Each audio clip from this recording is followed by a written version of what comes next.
اللي تشكل لنا الأم، النواة اللي خلقنا منها، وبناء عليه اللي بيموت جاهل وليس بأمي بياخد ما يسمى أجر الحريق، لأنه بيساعد في تكتل البقعة المباركة وفي حمل عرش الرحمن بمقياس الذرة الجسدية اللي كان يمتلكها في الدنيا. ولذلك علمنا سيد الكونين خير ملائكة الأرض والسماء هو وأنبياؤها والمرسلين والتابعين أجمعين الصلاة والسلام. والصلاة تعني الصلة أن تكون موصولة، وذلك تتدبره من خلال الدائرة المغلقة الخمس صلوات، وإن لم تعيهم فاذكر الخمس المناسك، وإن لم تعيهم فاذكر مما تتكون هذا المثلث الكون العظيم، يتكون من نواة قائمة على خمس، تحمل خمس، حامل خمس: ماء، نار، هواء، تراب، حديد. فده يشكل لنا مثلث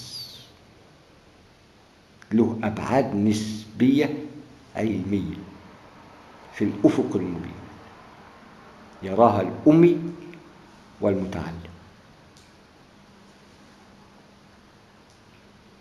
فهنا الألف شكل لنا صراط مستقيم. أين المفر؟ العين شكلت عنصر، يبقى الألف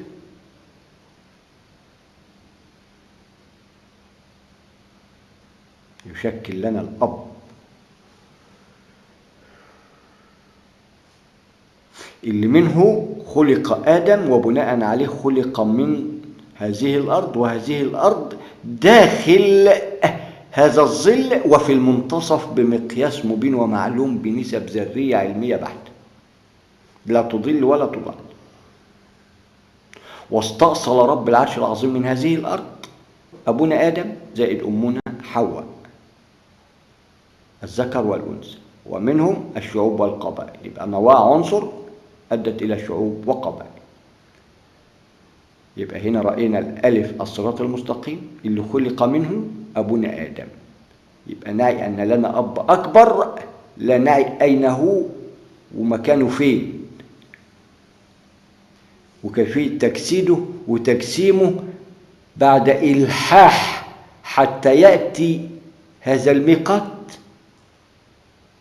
وصاحب الميقات عنده الميقات قبل الإلحاح، لأنه المؤدي للأسباب المؤدية إلى الروح، ذهابها برق البصر ورجوعها برق البصر، حتى تعي روحها شهر. هنا الرياح اللي تشكل لك النفخة اللي هتتعايش بها، ولكن فوق نور، أساس النفخة من نور.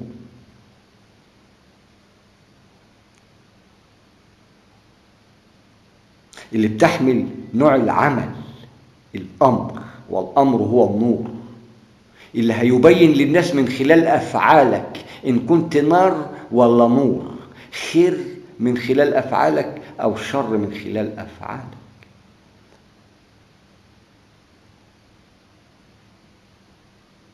دي تشكل الروح، روحها وغدوها زوجين، ونوع الأمر يبقى ده يشكل نواة 3. يبقى ده الروح، روحها برق البصر، لأنه كن فيكون. سبحان الخالق اللي صبر علينا وخلقها في 6 أيام ويرتقي في 7 وسواهن 7 سماوات. ولا نتدبر إلا الجنيه، ويا ريتنا عارفين نكسبه. ده احنا مش عارفين ازاي الطريقة اللي نكسبه بيها من شدة الجهل المضجع اللي احنا فيه. قلنا بنكسبه غلابة، وغلابة دي سبحان الله ما أضألها وما أضعفها وما أرعبها من قانون رب العرش العظيم. فلا بد أن نحذر قانون رب العرش العظيم اللي يشكل لنا قسطاس في السماء، وهو 3 نجوم، ووضع الميزان، رفعها ووضع 3 نجوم ميزان.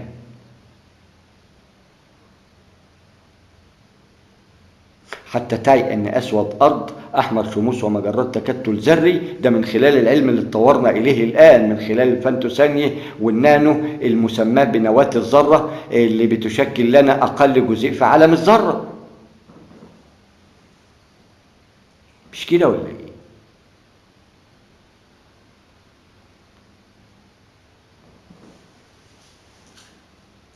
يبقى نلاقي أسود أرض أحمر شموس ومجرات تكتل ذري، أبيض دخان السماء المؤدي إلى غذاء النجم، أي تكون النجم.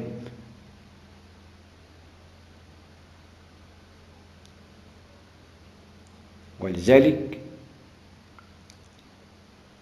النجم يروح مكانه موجود، يطلع مكانه على طول، لأنها ميزان. النجم اللي بينفجر مكانه بيكون راق على طول، لأن دي نسبة وتناسب ذرية بقانون والأرض منقصة من أطرافها. الإنقاذ ده له وسائل حركية قائمة على الحركة، أي الحركة الدائمة، وهذه الحركة تشكل سبح في ملكوت الرحمن، أي تسبيح سبحا طويلا له مواقيت مثلثها 1000 عام. مدار النجم يشكل مفتاح 50,000 المؤدي إلى 100,000 السماء الأولى.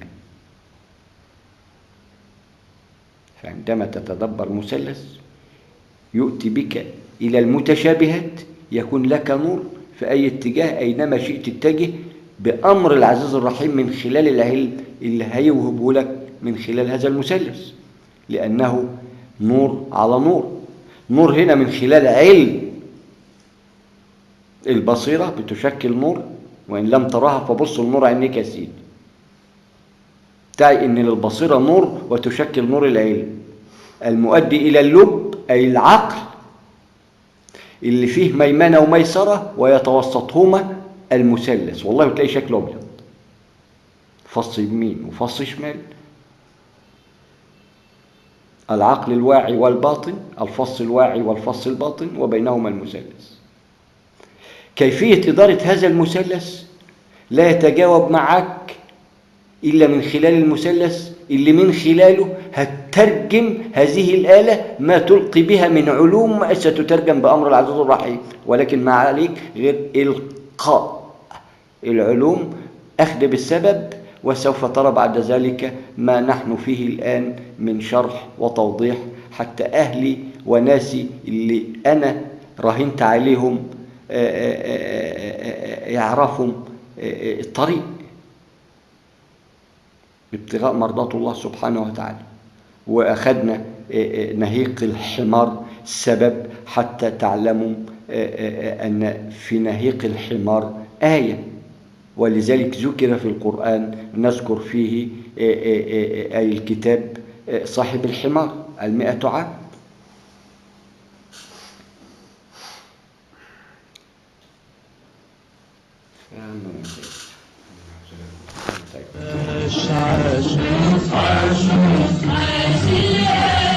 عاش اللي قال الكلمة بحكمة وفي الوقت المناسب.